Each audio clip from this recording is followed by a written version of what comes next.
Dan antara soalan-soalan dia lagi, adakah korang setuju bila mana korang melangkah je ke dalam McKamey Manor, korang tidak dibenarkan berhenti sehinggalah korang dapati luka yang serius pada bahagian tubuh ataupun mental korang?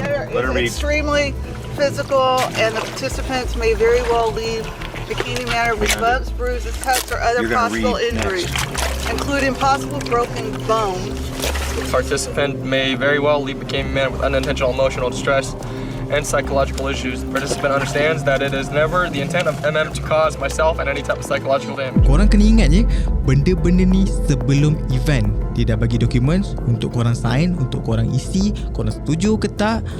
Maksudnya kalau korang setuju dengan terms and condition dia ni, maksudnya korang sendiri yang suka rela masuk. So kalau korang ada aduan ke apa benda, dah ada dokumen bertulis. So dia ada bukti kukuh yang korang sendiri benarkan dia buat apa-apa dekat atas diri korang demi $20,000. Korang sanggup? Andai katalah time tu korang betul-betul terdesak nakkan duit kan, tak kisahlah benda semua, aku setuju je lah kan dengan terms and condition McKamey Manor ni, walaupun merepek, aku setujulah demi $20,000.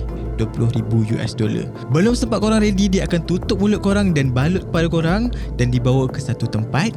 Dan bila je korang berhenti, dibukakan sarung kepala tu, bermulalah penyiksaan korang. Korang jalan je dekat setiap tempat, memang korang akan kena dera lah. Memang korang akan kena tendang, kena pukul, kena cekik. Sampai kan ada yang cerita diorang sampai kena masuk dalam sangkar.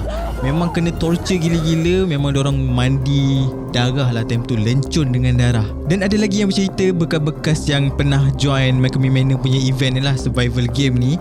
Dia kata ada satu tempat ni korang akan dibagi makan daging mentah, dipaksa sedut karbon dioksida sampai korang sesak nafas. Yang paling teruk dikatakan oleh mangsa-mangsa ataupun peserta-peserta survival game McKamey Manor ni, ada satu tempat ni korang akan dipaksa masuk oleh staff McKamey Manor ni ke dalam satu sangkar yang penuh dengan benda-benda ataupun haiwan-haiwan yang korang fobia tadi, yang korang dah cakap awal tadi, yang korang fobia tu, dia akan masukkan dalam sangkar tu dan korang akan dipaksa masuk dalam sangkar tu. Sebelum apa, aku nak tanya korang, sepanjang aku cerita tadi, korang memang masuk je, memang korang kena dera, kena pukul, kena torture, lepas tu dimasukkan lagi, dipaksa makan benda mentah, dipaksa hidup karbon dioksida, lepas tu dimasukkan dalam sangkar benda-benda yang korang fobia semua tadi tu. Agak-agak korang boleh bertahan ke selama 8 hingga 10 jam? Korang rasa possible ke untuk korang